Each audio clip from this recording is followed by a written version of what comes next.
In this video, update lang tayo sa kaganapan sa market. May mga balita na nagsasabi na ang Fortune 500 ay naging triple na ang interes sa stablecoin from last year. At Michael Saylor naniniwala na hindi na mararanasan ni BTC ang crypto winter kahit pumasok pa sa bear market. I-check din natin yung short-term price action ngayon ni Bitcoin. At kung interesado kayo sa ganitong mga content, trading, crypto news, anything related to crypto, make sure to subscribe and hit the notification bell. Noong mga nakaraang taon, karamihan sa Fortune 500 big bosses ay parang walang pakialam sa stablecoin. Pero ngayon, halos ikatlong bahagi na nila ang may konkreto at seryosong plano para gumamit ng on-chain dollars sa operasyon ng kanilang higanteng kumpanya. Ayon sa pinakabagong State of Crypto report ng Coinbase, 29% ng 100 senior executives mula sa pinakamalalaking kumpanya sa Amerika ang umamin na may nakahanda ng blueprint o matinding interes para mag-deploy ng stablecoins kumpara sa 8%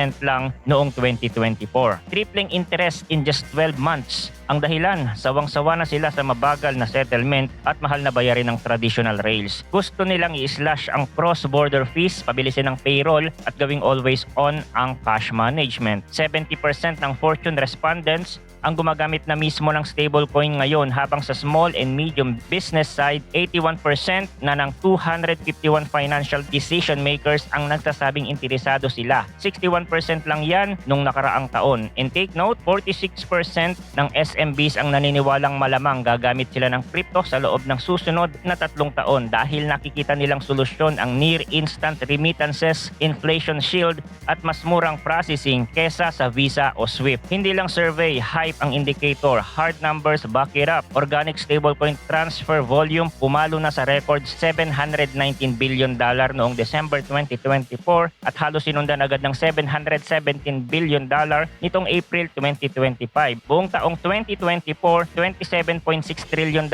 na ang total stablecoin throughput, lumampas pa ng 7.7% sa pinagsamang Visa at Mastercard. By May 2025, 161 milyong unique holders na ang may stablecoin. Mas marami pa sa pinagsamang users ng JP Morgan, Bank of America, Wells Fargo at Citibank mobile apps. Kaya hindi na nakapagtataka na si Uber mismo ay study pace kung paano gagamit ang stablecoin para bawasan ang gastos sa paglipat ng pera worldwide. 90% ng institutional players na survey ng Fireblocks ay exploring din, at pati mga gobyerno tulad ng Russia at Abu Dhabi ay gumagawa ng sarili nilang fiat pegged token. Ang mensahe, corporate treasurers at CFOs lalo na sa Fortune 500 ay gumigising sa katotohanang pwedeng maging default settlement layer ang blockchains. Samantala sa mundo ng Bitcoin, tumitibay ang narrative na walang balak bumalik ang crypto winter, at mismong si Michael Saylor ng Strategy ang nagsasabing winter is not coming back. Kung hindi zero, $1 milyong ang pupuntahan nito. Mantakin mo, bawat araw 450 BTC na lang ang mined output post-halving, patumbas ng roughly $50 million fresh supply sa presyong $109,000. Ayon kay Saylor, kung may pumasok na $50 million sa araw na iyon, kailangan umakyat ang price, lalo pat pinag-aagawan ng BlackRock, IBIT, Fidelity, FBTC at dose-dose ng korporasyon ng buong natural supply. Simula 2020, naipon na ng Strategy ang 582,000 BTC, nasa $63.8 billion. Kung idadagdag mo pang 61 listed companies na may 673,897 BTC combined, halos 3.2% na ng lahat ng Bitcoin ever to exist ang nakavolt na sa corporate balance sheets. Iyan ang tinatawag na supply shock. Sa ganitong setup, sabi ni Saylor, kapag umabot man sa $500 or $1 million per coin, maaaring mag-drawdown ng $200,000 pero hindi na babalik sa multi-cycle low. Hindi nag-iisa si Saylor sa bullish drumbeat. Sa kanilang weekly outlook, sina Andre Dragos at Ayush Tripathi ng Bitwise ay nag-compute ng fair value band na 230,000 batay sa sovereign debt stress ng US. Epekto ng posibleng One Big Beautiful Bill Act tax cuts ni Trump at power law models na historically tumatama sa cycle tops at bottoms. Kung sasalubungin ng market ang kombinasyon ng lumulobong federal interest payments, tinatayang 3 ulit na lalaki sa $3 trillion bawat taon pagdating ng 2030, at patuloy na institutional demand, posible raw na mahigitan pa ni Bitcoin ang $200,000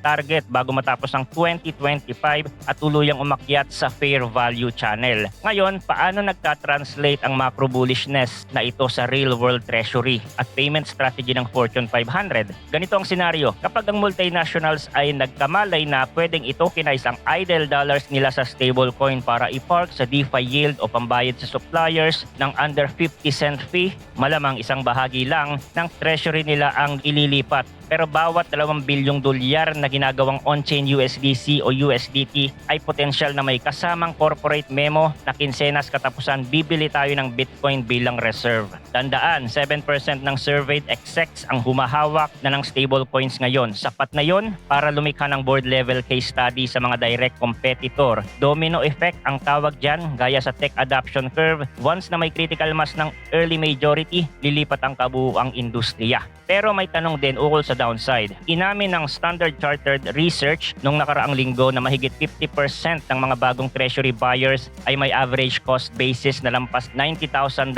Ibig sabihin, kung may biglang macro scare, sabihin na nating hard landing sa US economy o renewed tariff war, pwedeng mag-mark to market ng unrealized loss ang mga CFO at ma-pressure silang mag-hedge. Posibleng maging volatility spark yun, pero ayon sa historical data, bawat deep correction ay sinasalubong ng ETF inflows at mga gobyerno o sovereign funds na gustong palakasin ang sariling strategic reserves. Case in point, Pakistan na in-announce nitong May na magse-set up ng state-level Bitcoin reserve. Samson Moe mismo ang nagsabing mafo-frontrun pa ng Pakistan ang US kung hindi kikilos ang treasury. Kaya kung mangyari man ang dip, may nakaabang na buyer at last resort. Ang isa pang tailwind ay ang exponential na pag-akyat ng stablecoin transfer volume. Sa tuwing tumataas ang on-chain settlement, nagkakaroon ng natural fiat on-ramp papasok sa crypto asset space. Sa 161 milyong stablecoin holders ngayon, kung kahit 5% lang ang ma-orange pill, palitan ang 2 to 3% ng cash balance nila ng BTC bilang long-term hedge, pwedeng maubos ang daily miner supply ng hindi man lang namamalayan.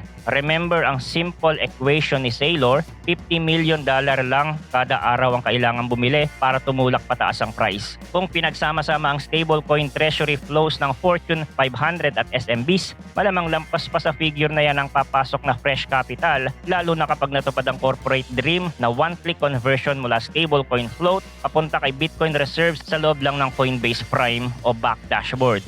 Price action update din tayo kay BTC dito sa daily. Mag-focus lang tayo dito sa daily. Yung weekly kasi, pero week lang natin tinitingnan yun at nilalagay natin kung bullish and bearish ba sa ating Altcoin Pinoy Trading Dashboard. Ang ina-analyze lang kasi natin ay ang small trend of a big trend on a daily time frame. So kahapon lumabas ang CPI data. Below expectation siya, 2.4% year over year, kaya nag-drop ang DXY. Pero si BTC, parang neutral lang naman ang reaction at currently naglalaro sa major resistance area. At pwede siyang maglaro dito sa na-establish na high and low. 100,000 is a major support and this all-time high is the resistance area. Fundamentally, mas lamang ang positive sentiment. The narrative of a rate cut, umiinit na naman. Kung bumagsak man ito or mag-retrace ng bahagya, maraming buyers ang nakaabang dyan, yung mga hindi nakapasok sa 100,000 dip. Akalain mo yon 100,000 dip na lang ngayon kay BTC, dati pinapangarap lang yan ng mga Bitcoin investors. Medyo malayo-layo na rin ang tinakbo natin as a crypto enthusiast. So may expectation dito, opinion ko lang and not a financial advice. Pwede siya mag-retrace and then new all-time high. As long as ganito yung sentiment. Pero dahil hindi naman natin masasabi yung posibleng mangyari sa hinaharap na makaka-impluwensya sa price, any negative news could result to a rejection. And 100,000